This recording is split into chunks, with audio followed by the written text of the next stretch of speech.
Ebo Soreto itan ayegidi, labarin dunia nagaskia, akukondu madu, real life story. I'll be telling you a true life story from my inbox. It states, no support from husband. Hi Ajay, kindly post for one of my closest friends. I've told her it's easier on a Christian public forum. But I appreciate that you make your platform not a religious platform. She's following for a solution. Thank you. Been legally married for 14 years now. I'm in business while he's employed. His earning is almost 5 times of mine. I have been taking care of the household needs, food, shopping, you name it, for years with the business earnings. He's been doing rent and school fees, seemingly. To be honest, this wasn't agreement. It really wasn't an agreement, but I voluntarily began to do it as any supportive wife would do, and also as a responsibility. However, the rain began to beat us when I got a cancer parent. This was the beginning of my downfall. With nil support from my husband, he personally refused to take part in support. I took care of bills, and this unfortunately took a toll on my business and savings. I was the primary caregiver to my parents. On the other hand, husband also left a few more household bills on my shoulders. My parents passed on 3 years ago from the illness. As a wife, I have brought up this finances topic countless times over the past 2.5 years. I have tried to bring the budget openly to explain how it's becoming difficult to sustain my contribution to the family with the current earnings and what I have been going through. I have expressed how I badly need support. However, I have been met with harsh remarks of how lazy and a failure I am, that I can't even sustain a household. We have gone for counseling both professionally and with men of God, but no fruit has been born out of it. I feel so drained. He is a chronic saver. I just realized he's putting aside 90% of his earnings as savings. He has a vision to do some investment. I'm not against any of that. However, I'm left to struggle to ensure we eat. We have a 12-year-old girl. I haven't seen any sign of infidelity so far. I'm stuck on what else to try. For this marriage to work, I'm losing it. Since I'm not well financially, I'm now being subjected to verbal abuse and intimidation. What do you do in such moments? I have prayed for an increased income. I have worked hard, but since my expenses are way higher than my income, I'm stagnant and struggling. Did we go through premarital counseling on finance? Yes, but I must confess that no much attention was paid to it, and these are likely the consequences of poor counseling. We'll appreciate godly counsel. Thank you for all you do for us all, Her Excellency. God bless you, ma'am. Allahumma Amin. Do kindly put down your comment down below to let the victim know what she needs to do in this case. And I'll go ahead and read some of the feedback from my platform on Facebook, on the Amina Jimoh Show, so that way we all can learn from this. And some members wrote, one day I heard a man of God advising a married woman that she needs a husband with real vision for future. So me thinks that you are lucky because you have such kind of husband. And this was said by His Royal Simon. And Susan Wagui said, how is this helping the situation at hand? Lynette Uwede stated, ask God for wisdom next time before giving advice to someone in need. She was responding to His Royal Simon. His Royal Simon responded and stated, "You should also ask God to help you understand the message before making judgment. When you stop looking at the negative side of things, you will understand why things happen the way they do." Anote Mbori Nyamumbo stated, "So they should starve as they look forward to the future." Reshna Simon stated, "Before the future, there is now." Mia Pretty stated, "Report that the business has gone under and let him lead from the financial role. It's financial abuse though, no sugarcoating." Dide Omodea Harun stated, "This one is a special case. The underlying factor is that according to me, I'm not seeing genuine love from him. I don't know why he does what he does, but men always feel used in a marriage, especially on finances, and you are a regime. Anything you do in excess must harm you. Even worshiping God excessively can make you turn insane. 90% is just overdoing it." Main Richard K. Wanangbuko stated, "From given story, this man needs prayer.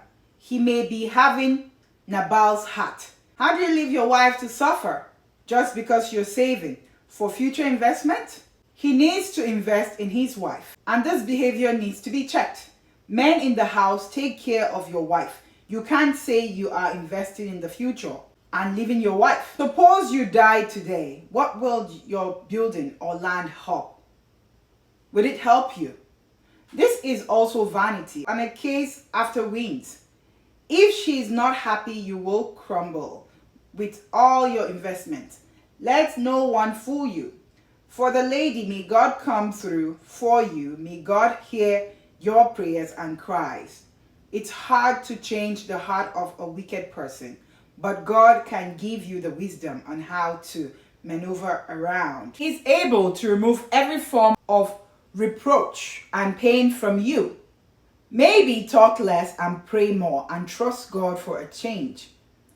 If he has refused to heed to counsel, then just pray and talk less. Do whatever you can. What you can do, don't force yourself to do it.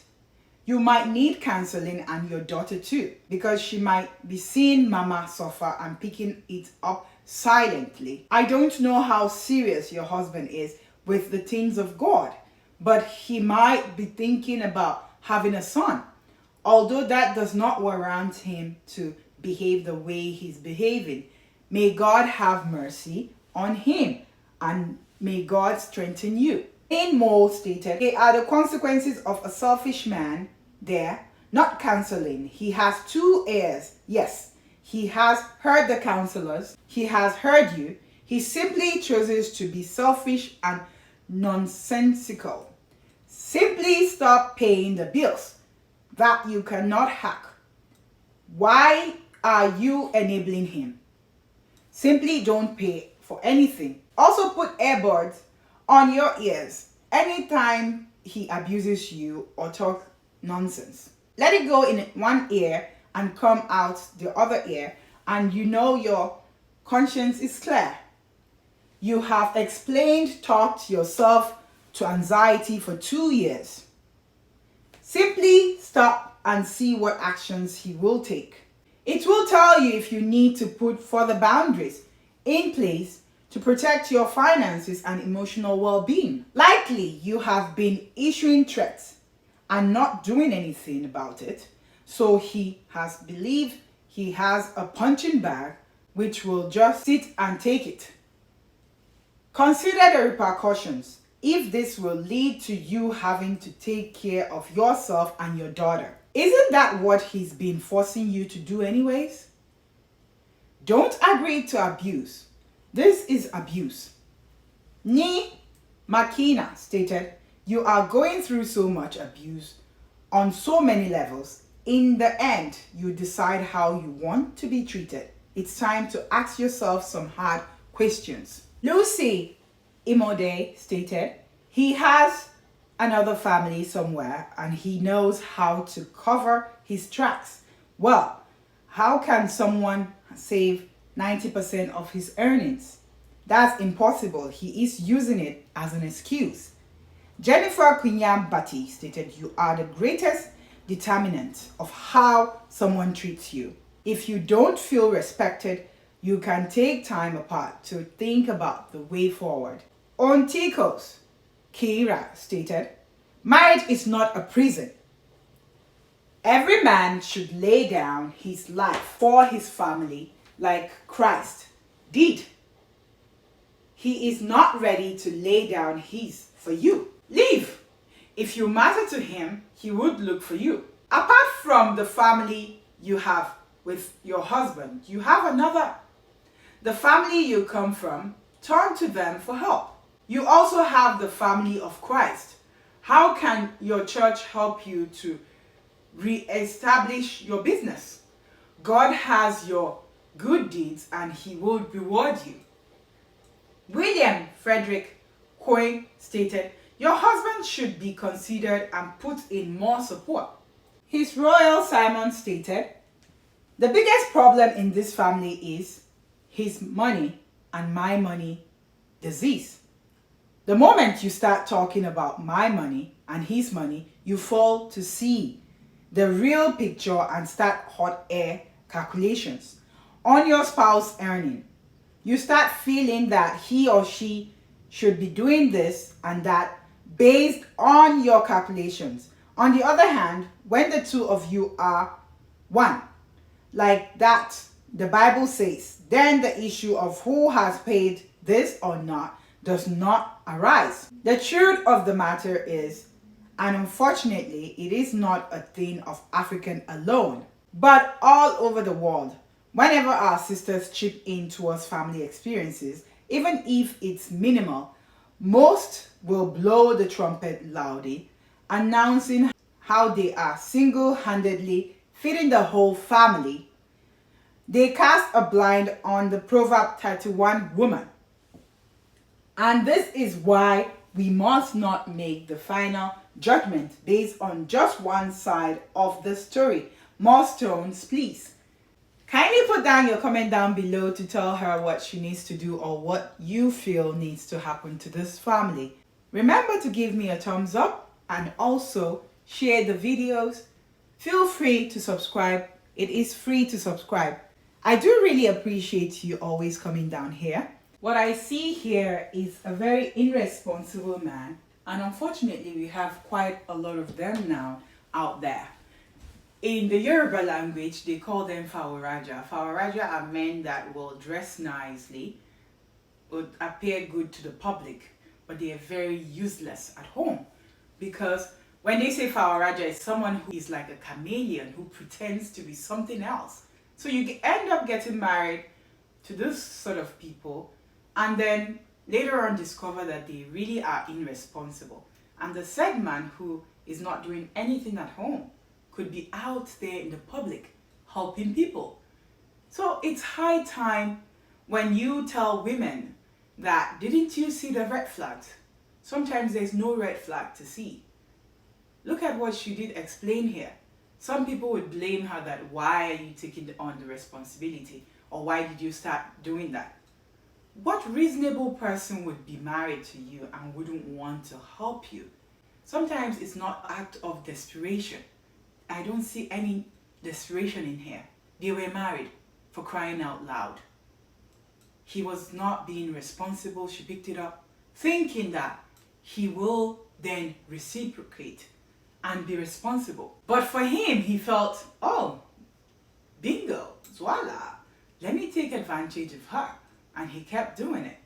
So when you have people like that, no matter what you do, they can never change. Counseling can never change this person. I have a friend who was saying that sometimes I do not know why victims go for counseling. Victims see therapists when the perpetrators and abusers are the ones who really need to be in therapy. But I smiled and said to her that no matter how many times you tell a perpetrator to take a class or be in therapy, counseling, you name it or whatever it is, they only go in there to get the certificates or to show that, well, I've already completed what I was told to do.